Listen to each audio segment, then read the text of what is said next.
देखिए विगत दिनों थाना डेलीगेट में एक मुकदमा अपराध संख्या 251/25 लिखा गया था, जिसमें एक ऑर्थो के क्लिनिक से एक फर्जी आईपीएस ने सीआईडी वाला खुद को बता के करीब एफआईआर में 10 लाख रुपए और कुछ जेवरात लूटे थे। तो इस संबंध में तभी से पुलिस और शहर का एसओजी सर्विलांस उनके पीछे था और हमने एक बड़ी सफलता हासिल करते हुए इसे आज गिरफ्तार कर लिया है। और मुझे बताते हुए बहुत खुशी है कि बहुत बड़ा अपराधी है, इंटर स्टेट अपराधी है। इसके खिलाफ 5 स्टेट में 10 मुकदमे पंजीकृत हैं और इस तरह का जो अपराधी मोडस ऑपरेंडी था कि ये सबसे पहले तो कलकत्ता में इसका एक इंस्टीट्यूट ऑफ अल्टरनेट मेडिसिन का इसकी एक शाखा थी, जहां से वह डॉक्टरों को फर्जी डिग्रियां वितरित करता था। तो ये जो इंस्टीट्यूट था,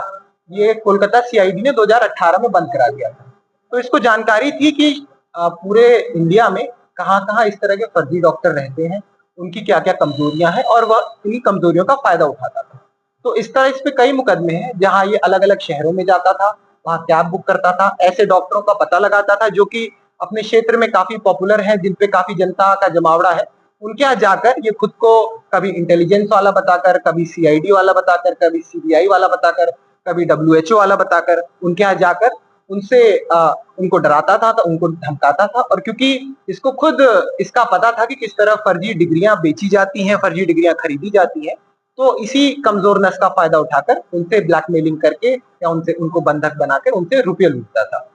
इसके अंदर ये बात भी सामने आई है जिन लोगों को ये बनाता था उनके पास रियल में सारी डिग्रियां फर्जी। देखिए अभी तो हमारा फोकस सबसे पहले इस मास्टरमाइंड को पकड़ना था, लेकिन हमारी जानकारी में आया है कि पूरे देश भर में और इस पे क्या कहते हैं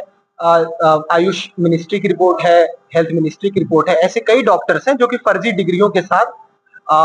चलाकर अपने क्लिनिक चलाकर जनता की हेल्थ के साथ खिलवाड़ कर रहे हैं। अब तक जो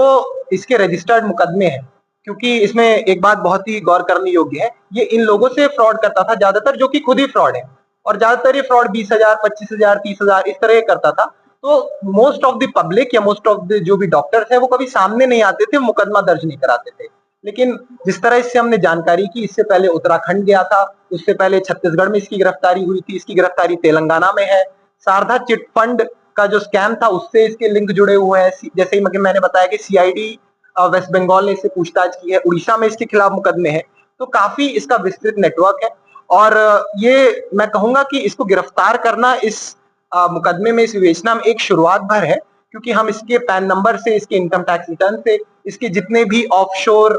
इंश्योर खाते हैं, जितने इसके डीमैट अकाउंट हैं, इससे जानकारी मिली है कि इसके पास कई क्रिप्टो के खाते हैं। तो क्योंकि ये फाइनेंशियल फ्रॉड है और फाइनेंशियल फ्रॉड जैसा कि आप जानते हैं उसको इन्वेस्टिगेट करना काफी इंट्रिकेट प्रोसेस है, बट हमने इसको गिरफ्तार किया और इससे हमने सारी डिटेल्स ले ली हैं। अभी गिरफ्तारी इसकी अलीगढ़ से हुई है, ये कलकत्ता का रहने वाला है, वैसे मूल रूप से उड़ीसा का। अकेला काम करता था इसका जो ये इस तरह की चीजें जहां डॉक्टरों को डराता धमकाता था, तो ये अकेला काम करता था, लेकिन इसके और भी अलग अलग बिजनेसेस हैं और भी अलग अलग इसकी शाखाएं हैं, जिसमें कई ग्रुप्स के नाम आए हैं, जो कि समय रहते हुए हम धीरे धीरे उनका खुलासा करेंगे।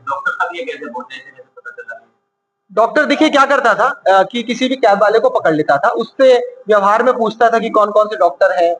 जो पॉपुलर हैं, कहाँ कहाँ लोग जाते हैं क्षेत्र में। तो ऐसे पॉपुलर डॉक्टर्स के पास ही जाता था और वहां जब उनकी डिग्रियां, क्योंकि जनरली डॉक्टर्स क्या होते हैं अपनी डिग्रियां अपने बोर्ड पे लिखते हैं, तो उन डिग्रियों की जांच करता था। और क्योंकि इसकी पर्सनैलिटी इतनी इम्पोजिंग थी, इतना